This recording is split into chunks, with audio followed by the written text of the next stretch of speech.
Hello everyone, thanks for coming to my class. I am Srinivas Adusumalli.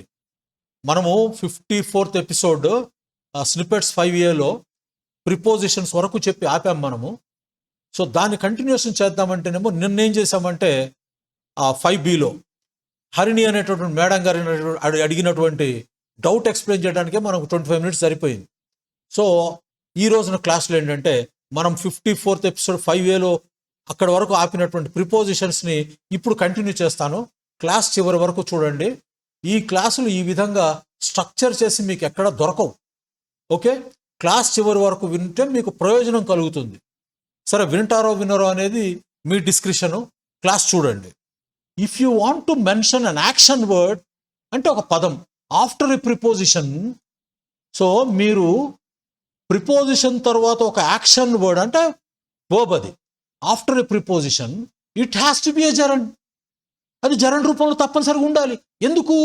Because verbs don't come after prepositions. Prepositions తర్వాత verbs రావడానికి వీల్లేదు కదా. కాబట్టి prepositions తర్వాత గనక మీరు పనికి సంబంధించినటువంటి పదం రాయదలుచుకుంటే ఆ పదము జెరండ్ రాసేయండి. జెరండ్ అంటే ఏంటి? బేస్ ఫార్మ్ ఆఫ్ ది వర్బ్కి ఐఎన్జీ యాడ్ చేయటమే కదా. అయిపోయింది, సింపుల్. చూడండి ఇక్కడ ఎన్ని ఎగ్జాంపుల్స్ ఇచ్చాను. సో ఈ జీవరత్నం గారు చెప్పినటువంటి ఆయనది ఫస్ట్ సెంటెన్స్ రాసేసాను. ఏంటి ఆయన చెప్పింది? సార్, మీరు నా డౌట్ని క్లారిఫై చేసినందుకు, నా డౌట్ తీర్చినందుకు చాలా థ్యాంక్స్ అండి అని చెప్పారు. సో థ్యాంక్ యూ ఫర్ అనేది ప్రిపోజిషన్. బాగుంది. ఇక్కడ ఏంటి? క్లారిఫై అని రాశాడు ఆయన. క్లారిఫై అంటే ఏంటి? ఆ డౌట్ని ఎక్స్ప్లెయిన్ చేయటం అనే అర్థంలో అనుకుందాం. సో అక్కడ పని గురించి చెప్తున్నాడు. క్లారిఫై అనేది వర్బ్ అది. సో క్లారిఫై అని రాయకండి, దానికి ఐఎన్జీ యాడ్ చేయండి. క్లారిఫయింగ్ అయిపోయిందిగా. So thank you for clarifying my doubts. అదేవిధంగా I am afraid of. Afraid of అనేది ప్రిపోజిషన్. కాబట్టి ఇక్కడ ఏంటి? నాకు సముద్రంలో ఈత కొట్టడం అంటే భయం అండి. ఆ ఈత కొట్టటము అనేది పని కదా. సో ఇక్కడ స్విమ్ అని రాయకండి. I'm afraid of swim in the sea అని రాయకండి. ఆ ఈతకి పేరు పదం తెలుసు మీకు, స్విమ్. స్విమ్కి ఏం చేస్తారు? ఐఎన్జీ యాడ్ చేయండి. స్పెల్లింగ్ రూల్స్ పాటించాలి ఇక్కడ. స్విమ్కి ఐఎన్జీ యాడ్ చేయడం కాదు, స్విమ్లో ఆ ఎమ్ని డబుల్ చేసి ఐఎన్జీ యాడ్ చేయాలి. సో ఏం చేస్తున్నాం ఇక్కడ? I am afraid of swimming in the see. అదేవిధంగా హీ ఇన్సిస్టెడ్ ఆన్, మళ్ళీ ఇక్కడ ఆన్ వచ్చింది. ఇక్కడ ఆన్ వచ్చినప్పుడు ఏం రావాలి? ఇక్కడ మళ్ళీ తప్పనిసరిగా హీ ఇన్సిస్టెడ్ ఆన్. ఇన్సిస్టెడ్ అంటే పట్టటం అండి. దేనికి? He insisted on helping with the chores. Chores అంటే అంట్లు తోమటము, ఇల్లు క్లీన్ చేసుకోవటము, ఆ బట్టల అరమారు మొత్తం సర్దటము, ఇటువంటివన్నీ చోర్స్ అంటాం. అంటే ప్రతిరోజు చేసే పనులు. ప్రతిరోజు అంటే ఇక అదే టైం టేబుల్ పెట్టుకొని చేయటం కాదు. సాధారణంగా ఇంట్లో మనం చేసేటటువంటి పనులను చోర్స్ అంటారు. హౌస్ హోల్డ్ చోర్స్ అని కూడా అనవచ్చు. So he insisted on. Insist అంటే పట్టుబట్టాడు. నువ్వు ఒక్కదానివి ఎక్కడ చేసుకుంటావు, నేను కూడా సహాయం చేస్తాను అని. సహాయం చేస్తాను. సో హెల్ప్ అనేది వచ్చింది ఇక్కడ. ఆన్ అనేటటువంటి ప్రిపోజిషన్ వచ్చిన తర్వాత ఇక్కడ ఏమొచ్చింది? ప్రిపోజిషన్ వచ్చింది, ఆన్ అని. తర్వాత హెల్ప్ అనేటటువంటి వర్బ్ వచ్చింది. సో అక్కడ ఏం రాయాలి మీరు? ఐఎన్జీ యాడ్ చేసేయండి. So he insisted on helping with the chores. అయిపోయింది. తర్వాత హీ ఈజ్ ఇంట్రెస్టెడ్ ఇన్. చెప్పా కదా, ఇంట్రెస్టెడ్ ఇన్. ఇంట్రెస్టెడ్ వస్తే పక్కన ఇన్ పడిపోవాలి. ఇంట్రెస్టెడ్ ఇన్ ఏంటిది? Learning about ancient civilisations. So పురాతన నాగరికతలు, సింధు నాగరికత, ఈజిప్షియన్ నాగరికత, చైనా వారి నాగరికత, ఇవి తెలుసుకోవటం అంటే అతనికి చాలా interest. So he is interested in, నేర్చుకోవటము అనేది పని కదా. సో ఇక్కడ he is interested in learn about ancient civilisations అనకండి. ఆ పని చూపిస్తున్నారు. నేర్చుకోవటం అనేది పని, దానికి ఐఎన్జీ యాడ్ చేయండి. He is interested in learning about ancient civilisations. She apologised for వచ్చేసింది. ఇక్కడ వచ్చినప్పుడు జాగ్రత్తగా మీరు తర్వాత వచ్చే పదం ఏంటో మీరు గుర్తుపట్టాలి. షీ అపాలజైజ్డ్ ఫర్ ఏంటి? ఇక్కడ ఇంటరప్టింగ్ ది మీటింగ్. సో మీటింగ్ని అవరోధం కల్పించినందుకు. ఇంటరప్ట్ అంటే అవరోధం కలిగించటం. సో పని, ఇంటరప్ట్ పని. కాబట్టి మీరు she apologised for interrupt the meeting అనకూడదు. ఆ ఇంటరప్ట్ అనే పదానికి మీరు ఐఎన్జీ యాడ్ చేసేయండి. She apologised for interrupting the meeting. They are excited about visiting new places. They are excited about. So ఇక్కడ మళ్ళీ ప్రిపోజిషన్ వచ్చింది. ఏం రావాలి? So they are excited about visiting new places. So కొత్త ప్రదేశాలు విజిట్ చేయటం అనేది వారు చాలా ఎక్సైటింగ్గా ఉన్నారు. సో విజిట్ చేయటము, విజిట్ అనే దానికి ఐఎన్జి యాడ్ చేసేయండి. విజిట్ అంటే మనం చూడడం కదా, ప్రయాణించడం కదా.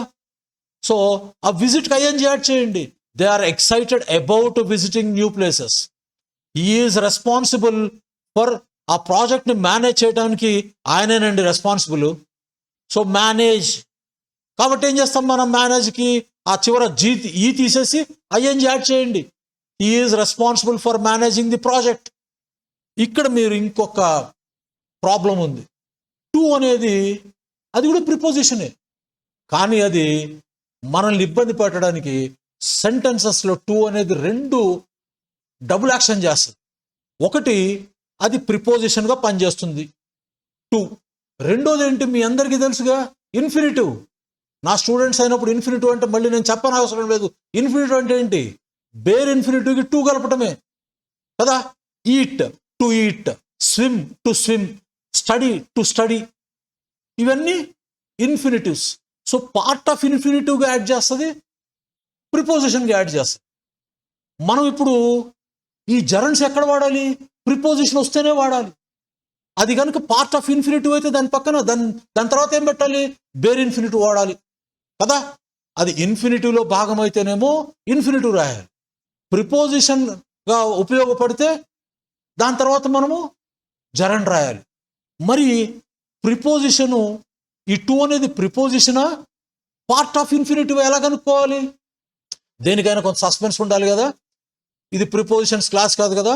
ప్రిపోజిషన్ క్లాస్ కోసం వెయిట్ చేయండి, అప్పుడు నేర్పుతాను. కాకపోతే ఇక్కడ మీకు నేను కొన్ని పదాలు చూపిస్తాను, అవి చూడండి. Right, be careful with to. ఎందుకంటే to can be a part of an infinitive. In such a case it is followed by bare infinitive and to కదా, అంతే కదా. సో అది కనుక పార్ట్ ఆఫ్ ఇన్ఫినిటివ్ అయితే ఏం జరుగుతుంది? బేర్ ఇన్ఫినిటివ్ ముందు టు పెడతాం. To swim, to study, to eat, to run, to sleep, ఇవి వాడతాం. కానీ and it can also be a preposition. In such a case it is followed by a noun, pronoun or a gerund. So ప్రిపోజిషన్గా కనుక వాడితే మనము అది gerund వాడాలి. So ఇక్కడ మీకు టు ఇన్ఫినిటీ ఎలా ఉంటుందో చూపించాను చూడండి. He wanted to study economics. ఇక్కడ మీ అందరికీ నేను చెప్పేది ఏంటంటే, సెంటెన్స్లో టు ఇన్ఫినిటివ్ ఎప్పుడు మీకు టెన్స్ని ఎక్స్ప్రెస్ చెయ్యదు. సెంటెన్స్లో టు ఇన్ఫినిటివ్ ఎప్పుడు టెన్స్ని ఎక్స్ప్రెస్ చెయ్యదమ్మా. టెన్స్ని ఎక్స్ప్రెస్ చేసే పదం ఇంకొక వర్బ్ ఉంటుంది సెంటెన్స్లో, అర్థమైందా? ఆ వర్బ్ టెన్స్ని ఎక్స్ప్రెస్ చేస్తుంది. ఇక్కడ చూడండి, he wanted to study economics. So ఇక్కడ మెయిన్ వర్బ్ వచ్చి వాంటెడ్, ఇది పాస్ట్ టెన్స్. ఇది అతనికి ఎకనామిక్స్ చదువుకోవాలని ఉండేది. సో ఇక్కడ టు స్టడీ అనేది ఏమిటిది? Infinitive. She needs to finish her homework before dinner. డిన్నర్కి ముందే ఆమె హోంవర్క్ ఫినిష్ చేయాల్సిన అవసరం ఉండింది. She needs to finish. So ఇక్కడ ఇది మెయిన్ వర్బ్. టు ఫినిష్ అనేది infinitive. She decided to travel abroad this summer. Decided నిర్ణయించుకుంది. ఏమిటి? ఈ సమ్మర్లో విదేశాలకు ప్రయాణం చేయాలని నిర్ణయించుకుంది. టు ట్రావెల్ అనేది ఇన్ఫినిటివ్. అదేవిధంగా he wants to learn how to play the piano. He wants to learn అనేది ఇక్కడ ఇన్ఫినిటివ్. ఇక్కడ మళ్ళీ హౌ టు ప్లే, ఇది కూడా infinitive. Okay, so he wants to learn how to play the piano. తర్వాత we plan to visit Vietnam next summer. ఇది మా family గురించి రాశాలండి. We plan to visit Vietnam next summer. So ఇక్కడ to visit అనేది ఏంటిది? ఇన్ఫినిటివ్.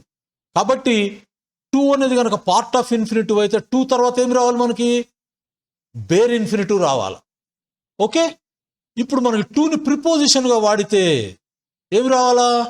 జరండ్ రావాలి. జరండే రానక్కర్లేదు. Two తర్వాత మనకి నౌన్ రావచ్చు, ప్రొనౌన్ రావచ్చు, తర్వాత జరండ్ రావచ్చు. కానీ జరండ్ ఎప్పుడు వస్తుంది? టు అనే ప్రిపోజిషన్ తర్వాత మనం వర్బ్ రూపంలో ఏదైనా పెట్టదలుచుకున్నప్పుడు అప్పుడు సేమ్ జరండ్ రూపంలో రావాలి. చూడండి, they are committed to improving the appalling conditions in the hospital. They are committed to improving. Committed అనేది మెయిన్ వర్బ్. ఇది ప్యాసివ్ వాయిస్లో ఉందనుకోండి, మనకు అనవసరం. They are committed. Are committed అనేది యాక్చువల్గా ఇది టెక్నికల్, ఇది verb. Are committed to improving. To అనేది ఇక్కడ ప్రిపోజిషన్గా పనిచేస్తుంది. ఏంటి ఇంప్రూవింగ్? ఇంప్రూవ్ ఏం చేయదలుచుకున్నారు? The appalling conditions in the hospital. Appalling అంటే అర్థం ఏంటంటే, మనకి అక్కడ ఉన్నటువంటి దయనీయమైనటువంటి పరిస్థితులు చూసి మనకి షాక్ కొడుతుంది. అక్కడ ఉన్నటువంటి అన్ప్లెజెంట్ థింగ్స్, బ్యాడ్ థింగ్స్ అవన్నీ చూసిన తర్వాత మనకి ఒక షాక్ గురవుతాం మనం. ఎప్పుడైనా గవర్నమెంట్ హాస్పిటల్స్కి వెళ్ళండి, మన అట్లనే ఉంటాయి. సో సినానిమ్స్ హారిఫయింగ్, షాకింగ్, టెర్రిఫయింగ్ ఇట్లా వాడతాం. కానీ మనకు అది కాదు. అప్పాలింగ్ అనే పదానికి అర్థం చెప్పాను అక్కడ మీకు. సో ఏంటి ఇక్కడ ఇంప్రూవింగ్ అనేది, టు అనేది ఇక్కడ ప్రిపోజిషన్గా వాడాం కాబట్టి ఇక్కడ ఇంప్రూవింగ్.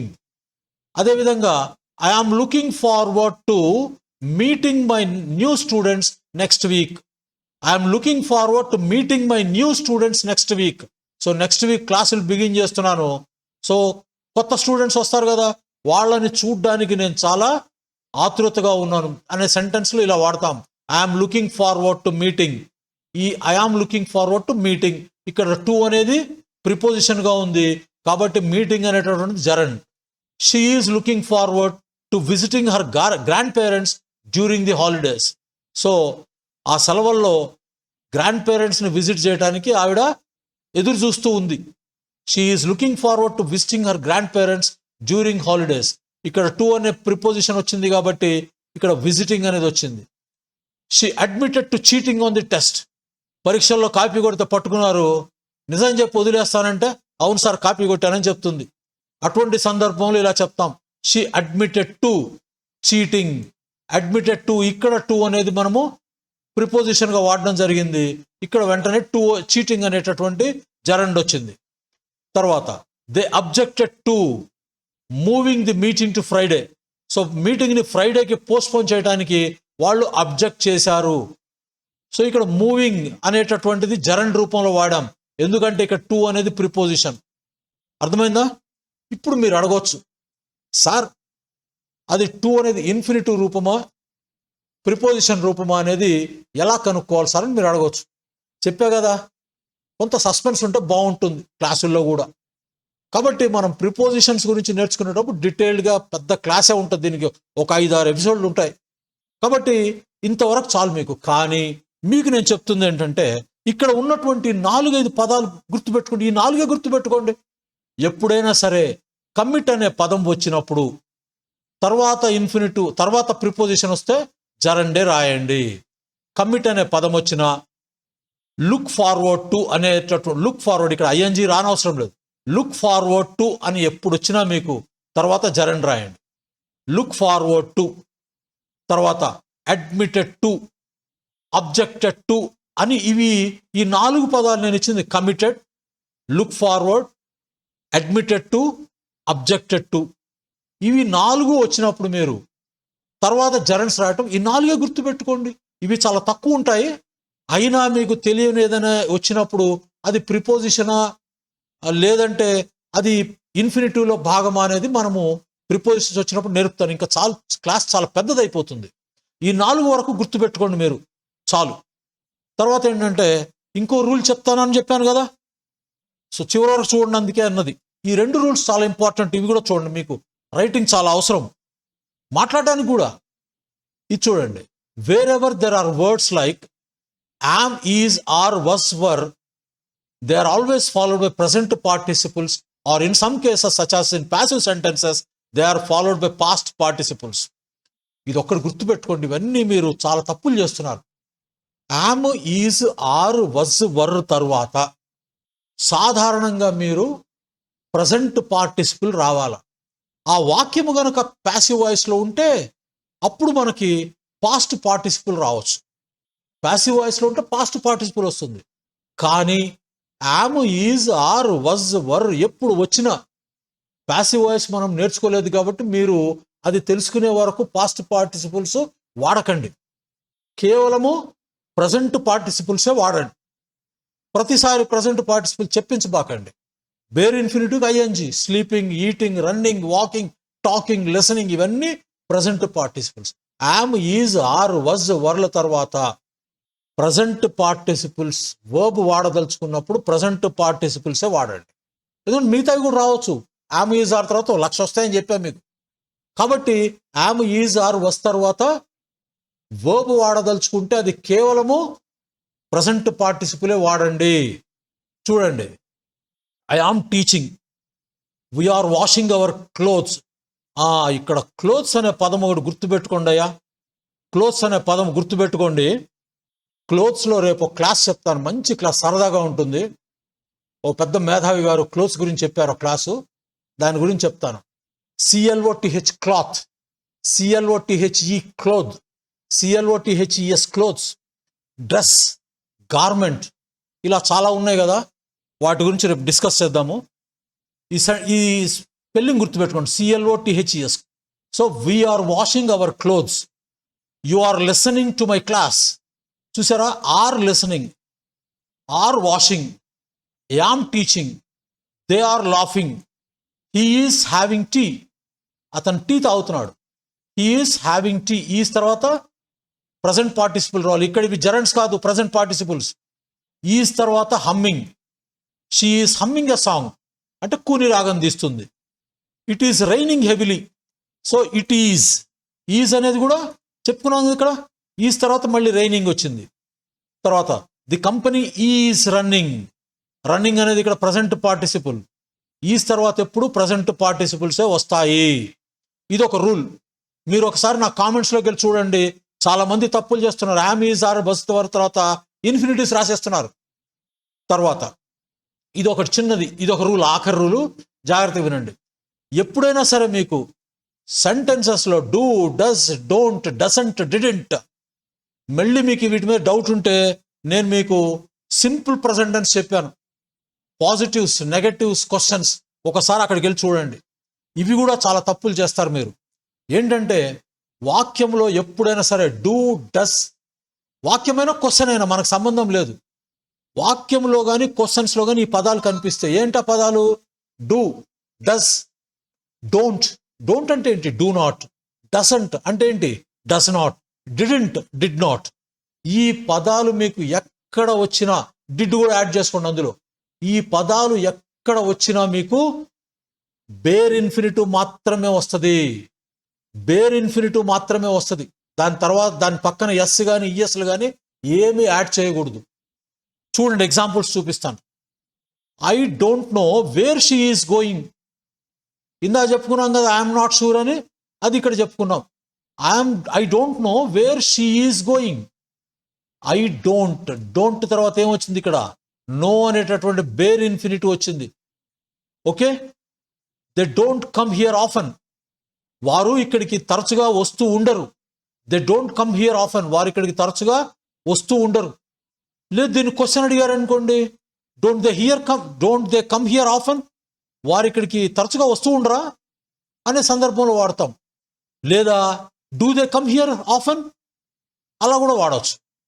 తర్వాత షీ డజంట్ స్టడీ వెల్, ఆమె సరిగ్గా చదవదు. So study, doesn't she study well. So ఇక్కడ డజంట్ వచ్చినా మనకి ఇక్కడేమొచ్చింది? బేర్ ఇన్ఫినిటివ్ వచ్చింది.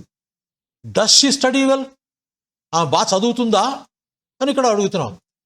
డస్ వచ్చింది కాబట్టి ఇక్కడ ఏం రావాలా? కేవలం ఇన్ఫినిటివ్ రావాలా. He doesn't work hard. So work అనేది డజంట్ వచ్చింది కాబట్టి వర్క్ అనేది బేర్ ఇన్ఫినిటివ్. ఈ డజంట్ మేక్, ఇక్కడ ఏ నాయిస్ అని ఉండాలి. ఈ doesn't make a noise, it doesn't make a noise.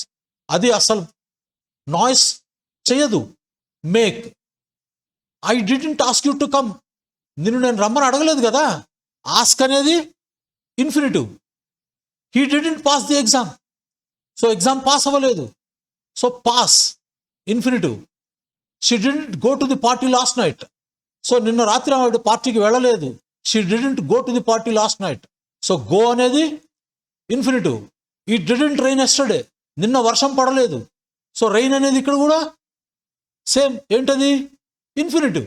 కాబట్టి సెంటెన్స్లో డూ, డస్, డిడ్ కానీ, డజంట్ కానీ, డోంట్ కానీ, డిడింట్ కానీ, అంటే డూ ఫ్యామిలీలో ఏది వచ్చినా మనము ఆ సెంటెన్స్లో కేవలము ఇన్ఫినిటివ్స్ మాత్రమే వాడాలి. అది గుర్తుపెట్టుకోండి.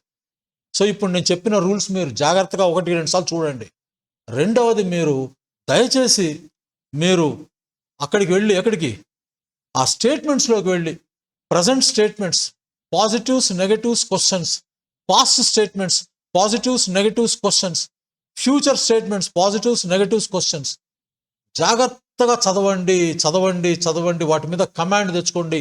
ఆ ఎక్సర్సైజులు మళ్ళీ ఇంకోసారి కొత్తగా చేయండి, నష్టం ఏమీ లేదు. మళ్ళీ నేను ఇచ్చిన మెటీరియల్ మొత్తం చదవండి, మళ్ళీ ఆ వీడియోస్ చూస్తే చూడండి, డౌన్లోడ్ చేసి చూడండి. మళ్ళీ ప్రతిసారి మీరు మీ బ్యాండ్ విడ్త్ని వేస్ట్ చేసుకోవాల్సిన పని లేదు. ఎంత రిపీట్ చేస్తే అంత మంచిది అవి. సో క్లాస్ కొంచెం పెద్దది ఉన్నా కూడా జాగ్రత్తగా నేర్చుకోండి. క్లాస్ నచ్చితే లైక్ చేయండి, మీ భావాలని కామెంట్స్ రూపంలో పంచుకోండి. క్లాస్ ఇంకా బాగా నచ్చితే సబ్స్క్రైబ్ చేసుకోండి. తర్వాత క్లాస్లో కలుద్దాం. అప్పటి వరకు టేక్ కేర్, బాయ్ బాయ్.